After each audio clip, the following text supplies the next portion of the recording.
Hello, അപ്പോൾ ഇന്നത്തെ ദിവസത്തിന് രണ്ട് പ്രത്യേകതയായിട്ടുള്ളത്. അത് ഞാൻ വഴിയെ പറയാം നിങ്ങളോട്. അപ്പോൾ ഞങ്ങൾ നേരെ അമ്പലത്തിലേക്ക് എത്തി കേട്ടോ. ഞങ്ങൾ ലോകനാഥ അമ്പലത്തിലെത്തി കേട്ടോ. അപ്പോൾ താശത്തിന് നല്ല വിശപ്പെന്ന് പറഞ്ഞപ്പോൾ എന്ത് ചെയ്തു, നല്ല പാല് കൊടുക്കാമെന്ന് വിചാരിച്ചു. എന്താ താശു പറയാത്തേ? എന്താ പ്രശ്നം? ഒന്ന് ചിരിച്ചേ പല്ല് കാണിക്കും മേമക്ക്. പല്ല് കാണിച്ച പൊന്നെ. ആള് ഭയങ്കര കലിപ്പിലാട്ടുള്ളത്. രുദ്ര എന്തിനാ അമ്പലത്തിൽ വന്നേ? ഇന്നെന്നാ പ്രത്യേകത? ശിവരാത്രിയോ? താശുവിൻ്റെ നക്ഷത്ര പിറന്നാളല്ലേ? ആ, ഇന്ന് അച്ഛൻ്റെ അമ്മേൻ്റെ വെഡിങ് ആനിവേഴ്സറിയാ. അറിയോ?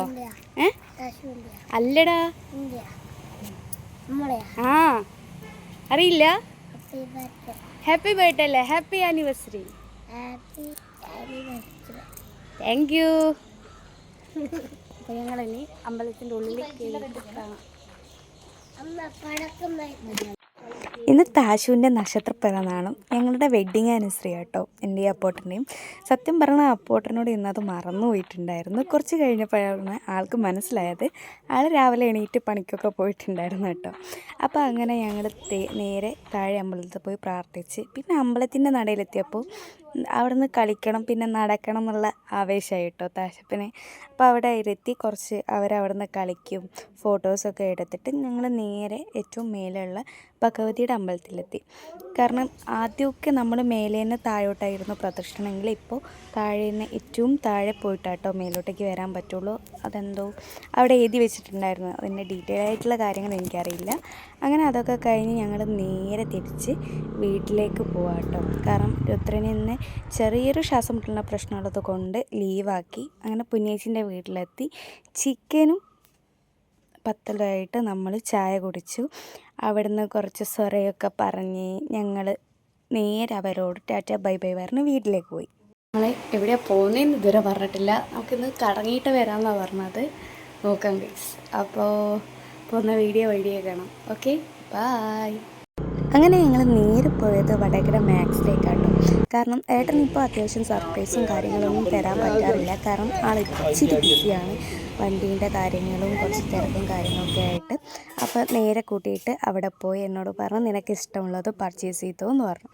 അപ്പോൾ അങ്ങനെ ഞങ്ങൾ ആദ്യം നോക്കിയത് രുദ്രനാട്ടോ. അവന് ഇഷ്ടപ്പെട്ട 2-3 ടീഷർട്ടും കാര്യങ്ങളും പെയിൻ്റൊക്കെ ആയിട്ട് നോക്കി. പിന്നെ അവൻ്റെ സെക്ഷൻ കഴിഞ്ഞാൽ ഏകദേശം ഓക്കെ ആയിരിക്കും. ഇല്ലെങ്കിൽ അവനാകെ എന്താ പറയുക, അവൻ എടുക്കൂലേ, അവന് എന്താ പറയുക, അവന് ഇഷ്ടപ്പെട്ട കിട്ടൂലയോ എന്നുള്ളൊരു ടെൻഷനായിരിക്കും. അപ്പോൾ അത് കഴിഞ്ഞപ്പോൾ എൻ്റെ ഇതാട്ടോ. അതൊക്കെ കഴിഞ്ഞ് ഞങ്ങൾ ഫുഡൊക്കെ കഴിച്ച് അതിൻ്റെ വീഡിയോ എടുക്കാൻ പറ്റും നേരെ വീട്ടിലെത്തി.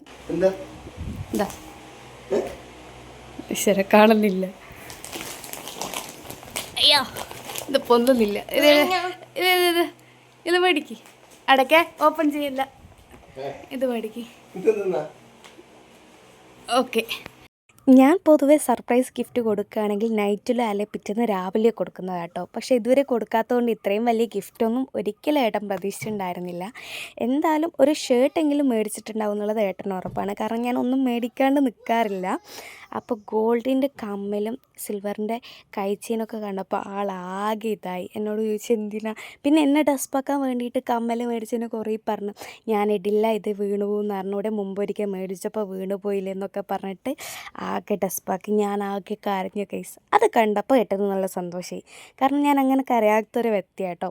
അപ്പോൾ എന്നോട് പറഞ്ഞു നിൻ്റെ ഈ കണ്ണീര് കൂടെ കണ്ടപ്പോഴാണ് എനിക്ക് സമാധാനമായതെന്നൊക്കെ പറഞ്ഞിട്ട് ഞങ്ങൾ അടിച്ച് പൊളിച്ചൊരു ദിവസം കേട്ടോ.